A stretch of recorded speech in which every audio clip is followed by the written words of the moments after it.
Oke, Astaghfirullahaladzim. Asyhadu an la ilaha illallah wa asyhadu anna Muhammad Rasulullah. Allahumma salli ala Sayyidina Muhammad wa ala ali Sayyidina Muhammad.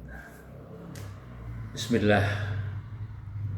Rabbi Allah, hasbi Allah, tawakkaltu ala Allah, iktasamtu billah, fawattu amri ilallah. Masya Allah, la quwata illa billah. Saudaraku, wabil khusus buat Ustadz Pram Al-Kahfi dan Mas Muhammad Reza Septian. Hari ini hari apa? Hari Senin ya? Hari Senin karena hari ini hari setelah Minggu kan? Hari Senin pasti. Ya. Tapi wabil khusus ini hari Senin ini, alhamdulillah ini sudah bergabung Ustadz Pram ya bersama Mas Reza yang diharapkan nanti ke depannya ini senantiasa ketemu Bapak untuk meeting. Ya. Itu mungkin 3 bulan yang lalu Bapak aktif banget menjot untuk meeting. Tapi setelah itu sepertinya Bapak yang ngejar-ngejar terus gitu, Mas. Padahal kan kalau ketemu Bapak kan dapat duit. Betul nggak? Kalau ketemu Bapak itu kan meeting kan dapat duit. Kalian pun ketika meeting berbagi ilmu kepada yang lain dapat duit juga. Tapi karena tidak hobi meeting, maka sekarang Bapak yang tadinya 7M tak naikkan menjadi tadinya 5M, tadinya 5M tak naikkan menjadi 7M. Seperti itu. Kenapa? Untuk memasukkan fungsi evaluatif dalam diri setiap SDM di DHBH. Kenapa? Karena Bapak kepengin para terapis di DHBH bukan hanya ngerti terapi, tapi juga ngerti manajemen, ngerti hal-hal yang lain lah gitu, yang bersifat membangun kekuatan spiritual dan membangun kekuatan manajerial ini. Oleh karena itu Bapak kepengen sekali itu dapat berlangsung, menjiwai hari-hari mereka bekerja gitu. Ini yang kendala Bapak selama ini. Jadi orang-orang sudah didiklat, sudah 7 kali, sudah ada yang berkali-kali, itu rasanya kok belum ada perubahan yang signifikan gitu, belum seperti yang diharapkan. Oleh karena itu ini Bapak mungkin mengambil pilihan untuk lebih fokus pada Mas Reza sama Ustadz Pram ini untuk mengkondisikan. Makanya Bapak ini akan satu lagi akan mengingatkan kembali tentang program 7M yang semua sudah pernah disosialisasikan berkali-kali. Untuk mengingatkan kembali dengan membaca Bismillahirrahmanirrahim, saya akan mengkaji kaitannya dengan 7M itu. Oke, coba Mas ini sini Mas. Udah ya, oke. Ini saling belajar nggak apa-apa ya, saling berbagi ini biar kena semua nih ya, berdua nih. Oke Mas, kita di DHBH itu ada beberapa poin yang harus dikedepankan, yaitu yang pertama adalah tata tertib. Betul? Yang kedua moto DHBH. Yang ketiga 7M itu. Insya Allah kalau ilmu ini bisa diserap dan bisa dilaksanakan di hari-hari kita menjalani kehidupan akan banyak sekali manfaatnya. Itu bukan katanya lagi, karena Bapak sudah berusaha membuktikan gitu. Sudah berusaha menerapkan gitu, dan merasakan sendiri hasilnya gitu. Ya karena ini nih penting buat yang lain, Bapak menularkannya dalam aktivitas usaha, diterapkan dalam usaha yang akan bermanfaat. Tentu saja usahanya akan berkembang. Kalau diterapkan dalam kehidupan kita sehari-hari juga, diri kita akan berkembang. Seperti itu. Untuk mengingatkan penyegaran kembali nih. Moto dulu nih sekarang. Moto DHBH. Sojudis kakek kok berawasa se sosan ate prof. Masih ingat? Sojudis kakek kok berawasa se Sosan ate prof. Sojudis kakek kok berawasa se sosan ate prof. Sojudis kakek kok berawasa se sosan ate prof. Sojudis kakek kok berawasa se sosan ate prof. Itu kan. Sholat, jujur, disiplin. Judis itu artinya sholat, jujur, disiplin. Takeko, tanggung jawab, kerjasama, komunikatif. Takeko. Jadi kita punya tanggung jawab, punya kemampuan kerjasama, dan komunikatif. Sojudis takeko. Berawasase. Bersih, rapi, wangi. Sase, sapa, senyum. Nah, jadi berawasase, bersih, rapi sudah rapi, wangi enggak tuh? Wangi. Harus pakai pewangi. Rexona harus pakai. Rexona dalam. Luarnya minyak dong. Pewangi gitu. Oke. Berawasase sosan ateprop. Sosan itu sopan santun. Nah, ateprop ahli terapi profesional. Jadi ateprofnya itu ada satu di ateprop, satu di abiprop. Abiprop itu ahli bisnis profesional. Kalau terapi berarti menyangkut produk-produk terapi. Nah, bisnis kaitannya apa? Kegiatan bagaimana sih menjalankan usaha ini? Bagaimana menjalankan usaha DHBH? Bagaimana menjalankan usaha Bijos? Itu harus profesional kan gitu. Gitu Mas. Oke, terus kita lanjut dengan 7M. Ya. M yang pertama, memulai dan mengakhiri kegiatan dengan berdoa.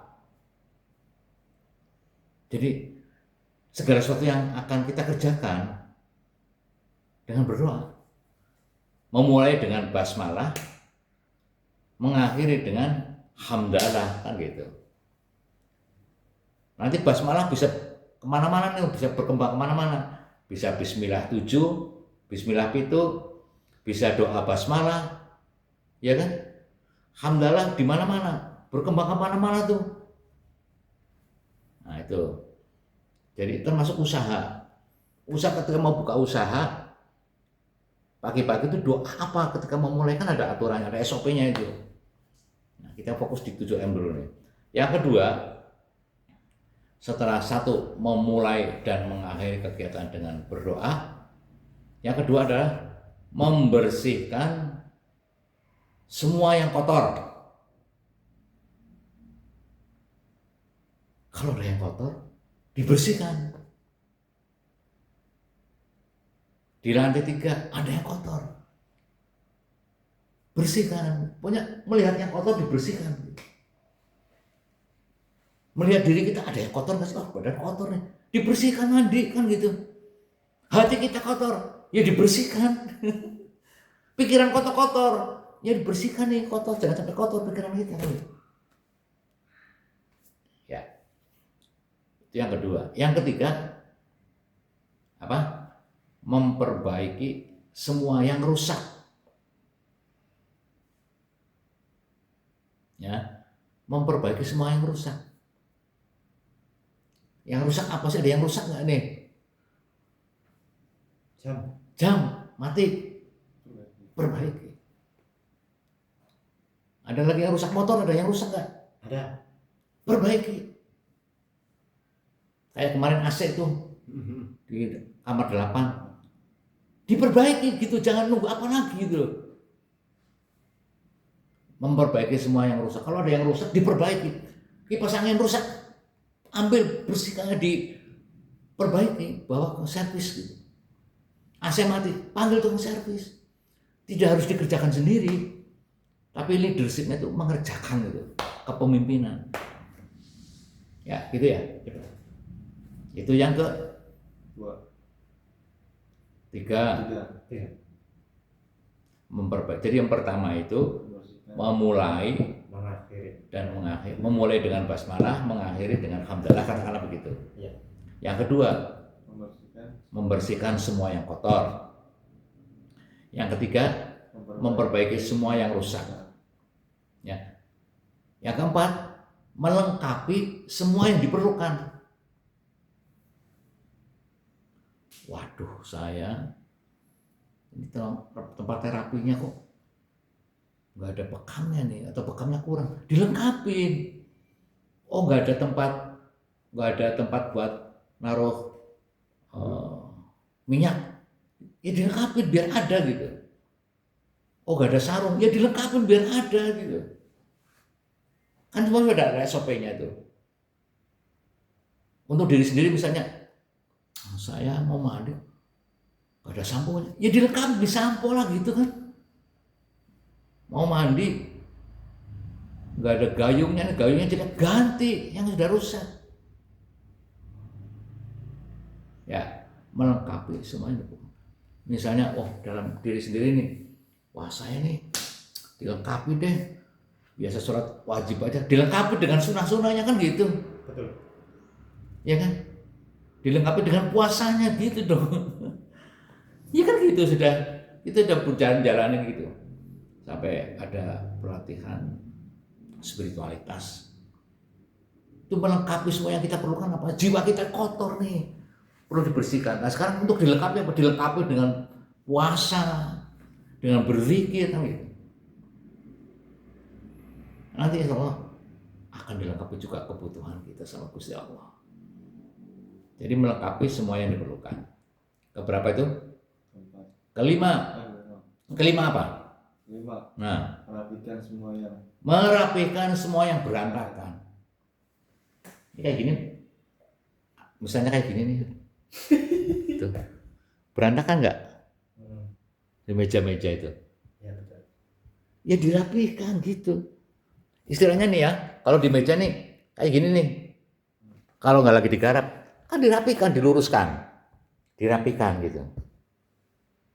Seperti itu. Kalau ngelihat ruangan berantakan banget ya, di etalase barang dirapikan gitu. Oke ya. Terus yang ke-6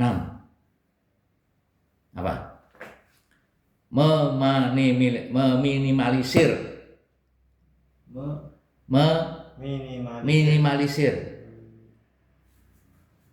biaya dan mengoptimalisasi pendapatan. Kalau meminimalisir, misalnya ini biaya listrik tinggi karena kipas angin di kamar yang nggak dipakai di jalan terus, itu harus dimatikan. Lampu di dapur misalnya kok nyala sampai siang-siang, dimatikan. Itu namanya meminimalisir biaya. Jadi biayanya supaya tidak tinggi dan mengoptimalisasi pendapatan. Wah, berarti meningkatkan pendapatan supaya pendapatannya optimal gitu loh. Meminimalisir, contohnya, saya makan cukup 3 kali sehari. Jangan 5 kali. Kalau 5 kali kan jadi boros. Sekarang kajiannya bukan masalah boros, tapi masalah spiritualitas. Ini hari Senin nih saya. Bukan hanya ngirit, tapi juga meningkatkan. Itu mengoptimalisasi gitu. Puasa. Gitu. Kan biasanya puasa sampean. Cuma lupa. Cuman hari ini lupa ya. Ya udah nggak apa-apa lah. Masih ada hari-hari yang lain. Tapi usahakan jangan putus gitu. Nggak boleh lupa. Nggak akan lupa sebenarnya. Kecuali nekat ya. Ya itu tadi ya. Meminimalisir biaya. Sendiri buat sendiri juga gitu mas. Ini kalau saya makannya harus 5 kali. Wah kalau gitu saya makan di rumah aja. Nggak harus beli. Di rumah sudah disediakan. Ada beras. Ada telur. Ada mie. Kan kalau di sini kan tidak harus keluarin duit dong. Maksudnya gitu. Ya, paham ya? Ini penting banget. Baik untuk perusahaan juga gitu. Kayak kemarin misalnya ngopi berantakan tuh kan bukan minimalisir. Ngopi dong ngopi berantakan, nggak diminum lagi misalnya. Akhirnya di stop lah untuk ajang pelatihan gitu. Kok kayaknya nggak ada manfaat, nggak ada bersyukurnya gitu. Saya enak-enak sendiri semua, ya kan? Jadi ini untuk jadi bahan untuk kajian dari sini juga bisa gitu. Misalnya waktu minum es, ya kan? Bawa es, itu kan boros mas. Nah, kalau seandainya uang itu tidak untuk beli es, masukin kotak buat berbagi pengemis, mulia itu. Saya menahan sedikit kesenangan, tapi untuk berbagi diisi, masukin kotak itu. Kan kita punya, kan kita kalau ada yang minta-minta harus dikasih, nggak boleh nolak. Kan bisa diisikan di situ. Insya Allah tambah banyak duit kita tuh nanti. Nah itu meminimalisir dan mengoptimalisasi. Meminimalisir biaya, mengoptimalisasi pendapatan. Ya biar optimal pendapatan kita gimana? Bangun pagi-pagi, ketemu bapak kan dapat duit. Dapat ilmu, dapat duit. Oh pagi-pagi apa dong aktivitas apa? Kan dapat duit. Itu namanya optimalisasi pendapatan. Oh saya harus bisa ruqyah nih supaya saya dapat mengerjakan, membantu orang lain mengobati penyakit melalui ruqyah dan dapat kompensasi. Insya Allah dapat kompensasi, rezekinya ada kan gitu. Wah saya harus belajar bekam nih dengan optimal karena pasiennya banyak yang bekam. Nah kalau nggak ada yang bekam atau kalau saya nggak bisa bekam, saya hanya dapat dari ruqyah. Wah saya harus bisa ruqyah, harus bisa bekam, harus bisa pijit urut, harus bisa gurah, harus semua terapi yang ada di sini. Ini. Tuh. Ini harus bisa. Cuman menu terapi. Nanti ini kaitannya dengan marketing Mik. Nanti tak ajari lagi. Ini lagi fokus tentang 7M tadi. Ya. Yang keenam tadi apa? Keenam, meminimalisir biaya dan mengoptimalisasi pendapatan. Yang ketujuh, meningkatkan kemampuan evaluasi.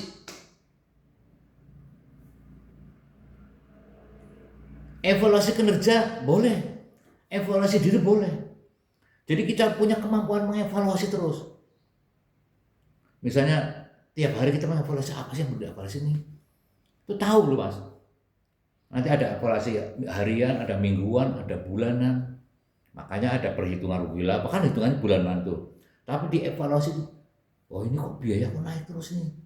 Biasa harian, biarin apa saja yang itu evaluasi yang terkait dengan biaya. Bisa juga evaluasi terkait dengan SDM. Wah ini SDM kan kurang nyaman ini SDM nih. Kenapa ini ada yang berantem nih? Atau ada yang ribut masalah apa ini? Atau ada masalah persoalan terkait dengan komplain pasien. Evaluasi terus. Nah itu kita berusaha meningkatkan kemampuan evaluasi kinerja dan evaluasi diri. 7 itu Mas, modal kita. Selama ini Bapak juga melakukan itu dari dulu. Yang namanya orang usaha itu harus punya seperti itu. Sampean kerja akan punya kemampuan yang lebih ketika punya 7 ini. Pasti terjamin, pasti berhasil. Itu janji Allah begitu. Ya kalau orang nggak punya ilmu ini ya kadang-kadang tidak sadar punya ilmu, cuman tidak berteori. Kalau di sini tuh kita berteori, ada teorinya loh. Ini teorinya seperti ini. Ayo kita jalankan sesuai dengan teorinya. Supaya kita bisa untuk bercakap-cakap. Ada evaluasi. Inilah 7M yang harus kita pelajari, kita kuasai dan kita amalkan gitu. Sebagai bentuk ibadah. Diniatkan untuk ibadah itu udah pokoknya judulnya nih. Kan gitu. Segala sesuatu itu harus diniatkan dengan ibadah. Jadi hadis apa Mas? Ya begitulah. Innamal a'malu binniyat ya. Al ilmu imamul amalu wal amalu tabi'u. Jadi kita jalanin ilmu itu sesuai dengan jalanin amal perbuatan sesuai dengan ilmunya. Nah kita harus punya ilmunya dulu nih. Kalau kita punya ilmunya, insya Allah kita menjalankannya sesuai dengan ilmunya. Kalau nggak punya ilmunya, ya udah pada asal-asalan doang kan gitu. Belajar. Oke ya, kira-kira itu dulu yang Bapak ingin sampaikan. Harapannya ini bisa ditularkan kepada yang lain, Mas. Jadi efeknya nanti kepada yang lain, yang belum seperti ini, nanti biar pada ikut seperti ini. Kalau yang sudah ya syukur, tapi khususnya di DHBH ini, biar bisa mengkondisikan dapat berlangsung terus lah usaha ini. Kan kita menanggung banyak orang, ya bukan menanggung, artinya ini harapan banyak orang. Sampai di sini kepengen beraktivitas, punya penghasilan, punya masa depan kan gitu. Nah sebagai perusahaan juga harus memperhatikan itu. Makanya digenjotlah SDM, sumber daya manusia yang ada itu dengan ilmu, dengan pemahaman. Ayo kita kerjakan ini. Supaya apa? Supaya pelayanan kita akan menjadi lebih baik pada pasien. Pasien semakin ramai. Kalau pasien semakin ramai, orang menangani lebih banyak. Kita akan lebih banyak bermanfaat buat orang lain. Kira-kira seperti itulah. Demikian ya untuk meeting kali ini. Semoga dia menjadikan manfaat. Amin. Oke, selanjutnya monggo Mas jenengan punya masukan-masukan. Oke. Ya. Lalu kita bikin sesi baru.